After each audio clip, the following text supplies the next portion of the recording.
Hey everyone, welcome to Buzzing About Romance, a quick shot of romance. I am Becky, and joining me for this episode is Amanda. Hi, Amanda. Hi, Becky. So on this episode of A Quick Shot of Romance, we are reviewing Down and Dirty by Tracy Wolff. This is book one in her Lightning Football series.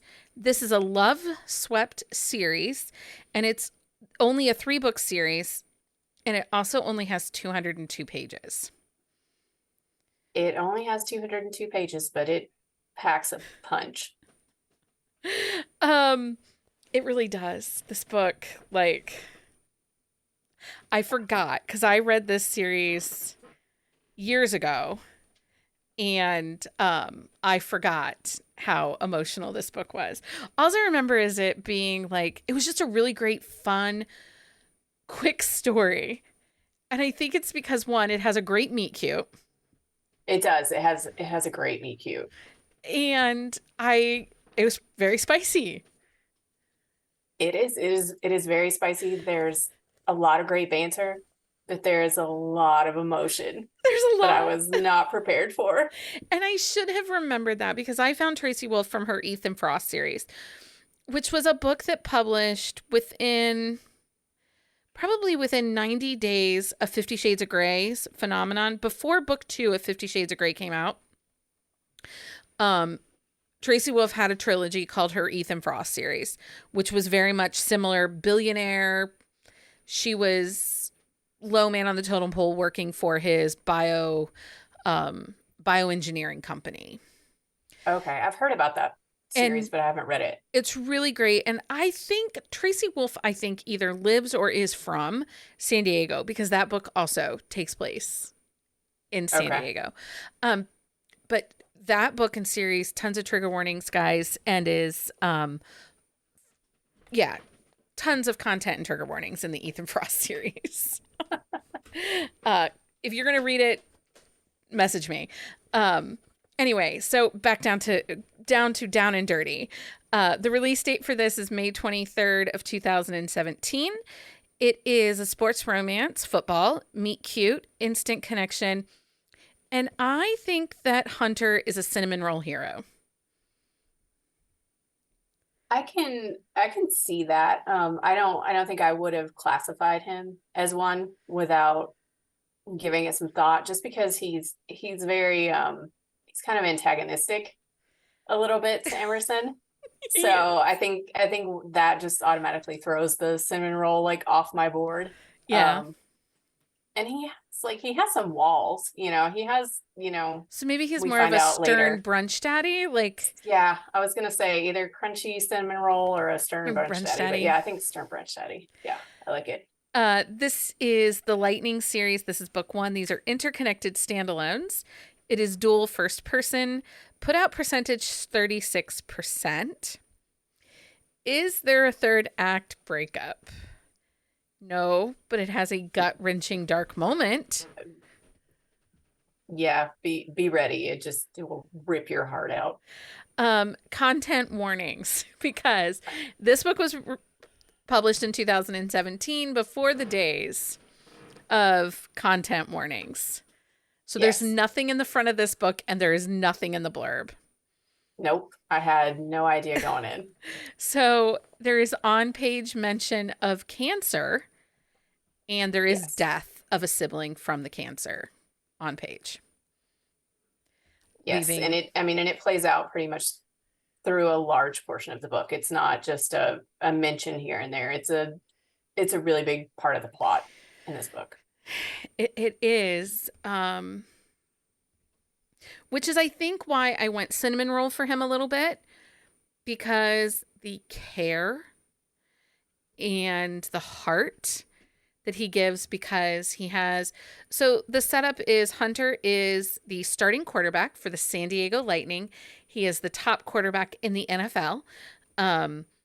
He is at the height of his career, and his twin sister is dying of cancer. It's a reoccurrence. They're twins. She had a bone marrow transplant from him, but she is the divorced mother of 2 children, ages 10 and 6. Yes. And when she dies, Hunter is going to become the guardian of the children. Yes, because she's terminal and they know it's coming. Yeah. So she has a small condo, and he doesn't want the kids to have that. He wants them to have a house, a home with a yard, and to build family. And for Hunter himself, he needs to have the family home. He does. I mean, because he's losing a big portion of what's left of his family. Yeah, because he's already So, lost his parents. So it's just him and his sister. yeah, and he needs to get a home for his niece and nephew. And our heroine is Emerson, who Emerson, I forgot, sister has some issues. She does. Like, she's a great character, and up against Hunter, she has boundaries and she is not afraid to execute those boundaries, but sister's carrying some baggage. She really is. She has, she has some family baggage from her mother, and you know, she's obvious about it. I mean, she lays it all out there pretty much, like, but she stands up to him. I really enjoyed her character. I liked it a lot. So let's talk about this meet cute, because I think that it is one of those of romance that is so good. It is so good.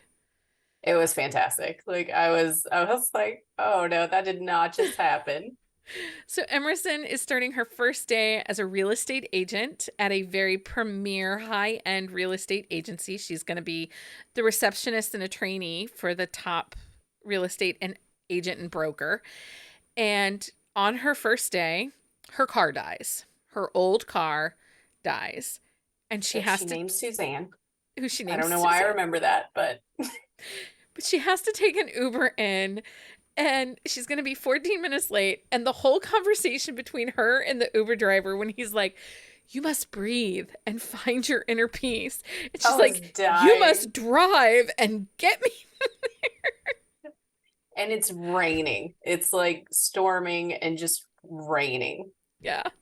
And so she gets to the job and is getting out of the car and is standing, on the sidewalk, on the curb, straightening her skirt, getting her purse, and the car has pulled away, and another car, this big ass truck, pulls in and splashes her with rainwater out of a puddle and just drenches her from head to toe. Yeah, and she's wearing a white shirt, I think, on her first day. Yeah. And and the splasher, the culprit of this, is Hunter in his big fancy truck. Yep. He's coming in to meet with her boss to look at some more houses. And she's angry. Oh, she's so mad. But So mad. Hunter loves her, but they argue on the curb about the fact that he sprayed her. She's like, "Did you not see me? I'm not exactly small." Yeah, and he's just like, well, you should have been standing there kind of thing. Like, So they go in. Hunter requests that Emerson be the one to show him these houses. yes. And she doesn't. She is trying. She is trying so hard to sell him on these houses. She is, but she's also trying to find out what he's really looking for because her boss is trying to push these multi-million dollar mansions onto him, and that's not what he wants. He wants a family home. And I think Emerson's trying to sell him a house, but she's also trying to sell him a house that he wants. So And they have to kind of get to know each other. well, and that's where the banter starts. First of all, she can hardly get up into his truck because her skirt is tight. And so she's like trying to get her ass up. And I've tried into some of those times, those big, high lifted trucks. If you're Yeah, short they're with short difficult. legs and a butt, it's not easy to Yeah, get in them. no, it's not at all. And she tries. She tries. Um, and they go through the houses, but the banter. The banter in this book is top notch. Like I really enjoyed it. And I think Emerson is just so smart and sarcastic and funny when she pushes back. She is, and like I really enjoyed her character. Like, I mean, like I said, she goes toe to toe with him. I mean, and also too, it's like she knows who he is, but she doesn't let on. Like, she's a football fan, she knows who he is, but she refuses to even acknowledge that he's a like that he's the star quarterback in the NFL. Yeah. Like, and it's so funny. He's like, does she not know who I am? Well, Like, and later on, she meets them and she's like, starts reciting statistics to his best friend Tanner, who yeah. is the wide receiver. Um, and she's like, blah, blah, blah, blah, blah, blah, blah. And he's like, you know who It's like, he what? is, but you don't know who I am. She's like, I never said I didn't know who you were. Yeah. It's fantastic. So they go through that first day. He doesn't see any homes. We get to the next day, and of course, the broker has given her another list of homes that are nowhere near anything he's interested in. No. But And she goes out of her way to find stuff that he might like. but one of my favorite scenes in this second day of house hunting is the sculpture garden in the Oh my second to God. last house. And that's where it gets spicy. It does. Yeah, that's where it pops. And I was like, they're in a, and it was a naughty sculpture garden at this house. And like, I had to look up one of those positions. I didn't know the what it butter was. churning. Was it the butter Yes. churning? Yes. I am trying to think. There is another author that Oh, did that. It might have been Katie Robert or something like that, like in Your Dad Will Do. I oh, think it's in that book, probably. maybe, or something. But yes, because I remember the first time that I really like read it and put it together. I remember thinking, huh, okay, who would do that? Because I had all of the same comments that Emerson did. The I'm not putting my feet down by my ears and my neck would Yeah. hurt. How does that work? Like, yeah, and Hunter's like, oh, well, it works like this. And she's like, how do you know it works like this? Like, you only know this from personal experience, which was hilarious. And then I also really thought it was funny because it's obvious that these were done kind of by a person that wasn't necessarily a professional sculptor. Yes. Yes. It was so funny. Um I just that whole scene I laughed and it actually made me think I wonder if we need a shelf on Goodreads for books that have like interesting sexual positions. I don't even know what we would call that. Because Yeah, every once you in a just while call it, we yeah, come across them and we're like, how'd they do that? yeah. No, I would totally Or we totally need agree with that that. shelf, Yeah, right? Like, I think so. I'm fairly certain that Heather could do a whole episode of books with, maybe that's our like, Yeah, who has sex outdoor? Because again, this is a garden yeah. at a house that they are viewing. And it's 2018, which was the start of kind of the Ring camera, personal security. Oh yeah. So, So nobody's gonna be watching really right. at that point. At this point, nobody's really watching, but part of me was like, it's got to happen on. I kept thinking, and I've read the book, before, but I kept thinking, this is going to get back to the broker and she's fired. Like, Yeah. this will Oh be yeah. it. I kept waiting for something to happen with that, but it was And Hunter is like truly a good guy. And I think, again, that's why I went cinnamon roll with him because he knows that he might have helped piss off the boss. I think her name is Christy. He might have helped piss her off. And he wants to make sure Emerson has a job. So he sends some of his buddies her way. yeah, which I thought was great. But there's also an instant where he realizes he has like a charity gala and he was just going to do what he called a hit and dip. Is that what he called it? A dip and run? I think it's hit and dip. It's something dip. Yeah. He, basically he goes in, takes some pictures and dips. Yeah. And he decides to invite Emerson to join him for the evening. And the whole conversation between him and Tanner, when, first of all, Hunter comes to the realization that Emerson is not financially well off. Like she's just starting in her career and she lives like in a rougher part of San Diego and her car is broken, not in the shop. And there's little things, but Tanner, who kind of considers himself, what did he say? He's her he's Hunter's He's Cyrano. Cyrano. Yeah, Yeah. he's his Cyrano. And he tells Hunter to buy her shoes, Louis Vuittons. Yep, the red bottom shoes is what he's telling him.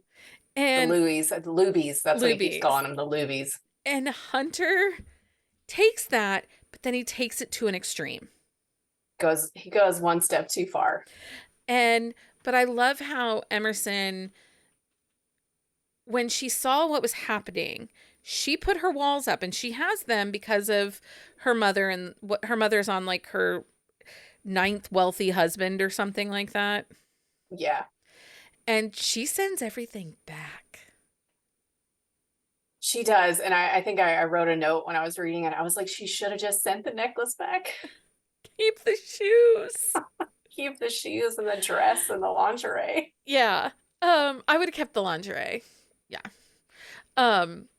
So, and he questions her like, well, he first yells at Tanner and is like, you led me astray, which again, the banter in this book, because the banter between Hunter and Tanner is also very good. Yeah. Yeah. And it isn't that like, there is locker room, but it's not that weird locker room where they felt like bros. Yeah. No, it's more like him and I forget the other ones. He has two really good friends on the team, and it's more just kind of like their banter between the three of them. It's definitely not like locker room typical like jock talk. They're three friends. Yeah. So now we're going to talk about the content warnings a little bit. So the side piece of this is Hunter is looking for this house because he knows his sister's is dying, and in the midst of building this relationship, which is very fast, and they even comment, and I know instant connection is not for everybody, but in this book, we're talking 202 pages, you guys, for this story to end in an HEA. She packed a lot into those.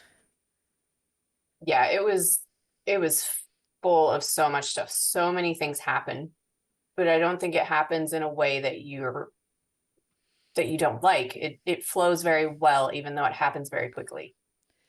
So we're dealing with the sister. We know the sister is dying, and there's some really sweet moments between the niece and nephew and Emerson, and the niece and nephew and Hunter, and even the niece and nephew and Tanner, the best friend.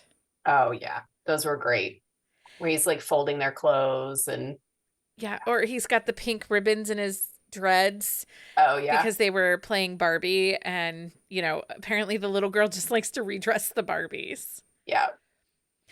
And there were a lot of very sweet moments. And the big part of this book is the sister takes a turn very quickly. And Hunter has to come to terms. And we didn't even talk about Emerson is actually, her passion is her art. Yes. So she's really, she kind of starts to do the real estate thing just to keep afloat financially until she can get her art off the ground, because that's what she went to school for. Well, but we also learned that Hunter himself is not a slacker. He is not. He didn't go to college just to play football. No, he has a degree in, was it classical studies. Okay. Yeah, classical studies, which I don't think you would find that degree now. That's a very 80s, 90s degree, classical studies. And then you would have minored like in art history or art financing or something like that. Yeah. So, yeah. And that scene too, when he kind of tells her about his knowledge of art and how that comes about for the actual like scene where they get together. That's a great scene. There's paint. Hunter does things. Yeah. It was hot. That's a really good scene. And there's a dark moment. There isn't a breakup because Hunter just, as things happen with his sister, he steps away. Yeah. But I like how Emerson handled it. Like, I think that just shows what a mature and classic type character she is. She wasn't immature. She wasn't in his face like. She didn't make it about herself because it wasn't. No. And again, sweet moments with the kids. Amanda has a PSA though. Do not read this. Do not, because it reads fast. Do not start this at bedtime. No, or you'll be crying at 3:00 like I was. I was wrecked. But I mean, it was,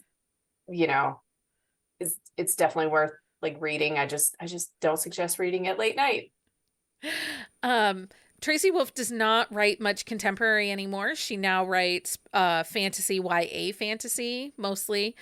Okay. But she does have a couple co-writes with Avery Flynn that are women's fiction. Okay. But there are 2 more books in this football series. I like them both. Book 3 is my favorite, which is Tanner's book. Yeah, I'll definitely be reading those books. So, and like I said, these are wide. They were Loveswept.